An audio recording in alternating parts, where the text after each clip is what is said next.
É um prazer muito grande falar sobre o Chico. O Chico, que quando decidiu ir morar em São Paulo, ele pediu para ficar no meu apartamento. E aí ele passou um mês. Quando ele seguiu, ele deixou um botijão de gás que se fosse hoje, inclusive, estaria valendo muito dinheiro, considerando o preço altíssimo do gás, né, nos dias de hoje. Mas o fato é que depois que foi, ele explodiu. E aí eu não estou falando do bujão não, claro, né? Estou falando do Chico, o Chico que explodiu. Explodiu aquele Chico que eu tinha conhecido nos corredores do Centro de Artes da UFPE, quando a gente fazia comunicação, e também no seu cantinho lá na casa do estudante. Eu morava numa república, na encruzilhada, e Chico morava lá. Então ele tinha basicamente uma cama e o espelho. Eu lembro muito bem disso, né? Quando ele estava se penteando naquele espelho, quando eu o visitava. Era quase sempre assim, um ambiente muito curioso. Mas enfim, né, o Chico foi lá e ele explodiu porque o Chico ele é feito de TNT, de pólvora, de nitroglicerina, e o Recife ficou pequeno para ele precisava se expandir.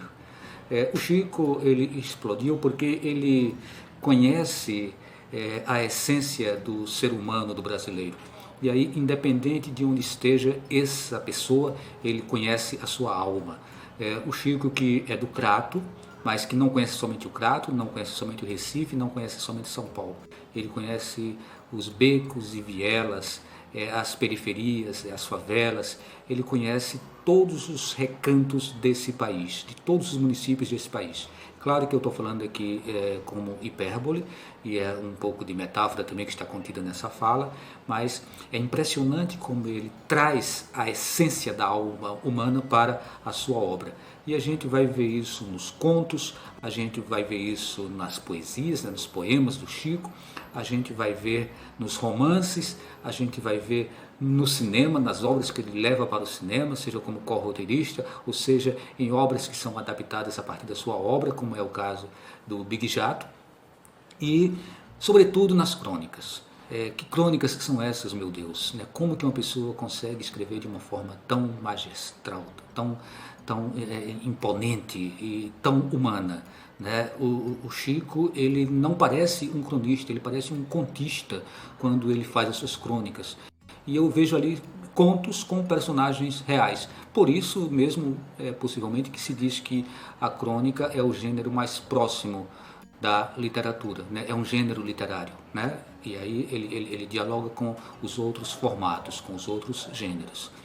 Mas é assim, né? O Chico tem essa grandeza e não é necessário aqui eu estar citando obra por obra, porque vocês conhecem a obra dele com certeza, quem não conhece vai em busca dessas obras, mas eu gostaria de citar aqui, fazer uma pequena leitura de um capítulo desse mini livro, que é, na verdade, um livro gigante, que é o Catecismo de Devoções, Intimidades e Pornografias, que é um livro de 2005. Então, quando ele fala das 1001 acrobacias que podem transformar uma grande noite em uma noite meia boca. Não tente reinventar o Kama Sutra nas primeiras noites. As almas podem até se entender de imediato, mas os corpos, não. Exigem um certo entrosamento, coisa que só pega mesmo com a cadência das intimidades, com o tempo. Com esse sexo cheio de pernas e 1001 malabarismos, você pode levar o seu parceiro a uma bela cãibra ou contusão mais séria. Coitado, ele pode ter que fumar aquele cigarro pós-coito em uma clínica ortopédica ou em um milagroso massagista japonês. O Chico, como ele transita de uma forma magnífica pela pornografia, pelo erotismo, pela picardia e pela maneira como você queira chamar essas incursões. Lembro de um escritor aqui, o Liedo Maranhão, que o Chico conhece também, que era o poeta do mercado popular, do mercado de São José, e ele dizia que a vida ela acontece em cima de 3 pilares, que é a religião, a política e a safadeza. O Chico compreendeu muito bem as lições do velho mestre e ele mescla tudo isso, ele hibridiza tudo isso, ele funde tudo isso na sua obra. Então, Chico, para encerrar, eu lembro que lá nos anos 80 você lançou o seu prêmio, lançou-se ao prêmio o Prêmio Nobel de Literatura.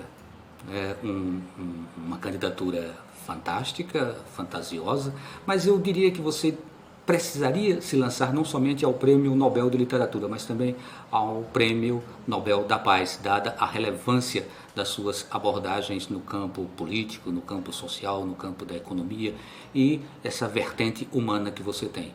E por fim também eu acho que deveria se lançar candidato a presidente do Brasil. Ou talvez a gente já tenha candidato, né, e o ideal nesse momento fosse se lançar a vice-presidente. Com certeza teria meu voto. Um grande abraço.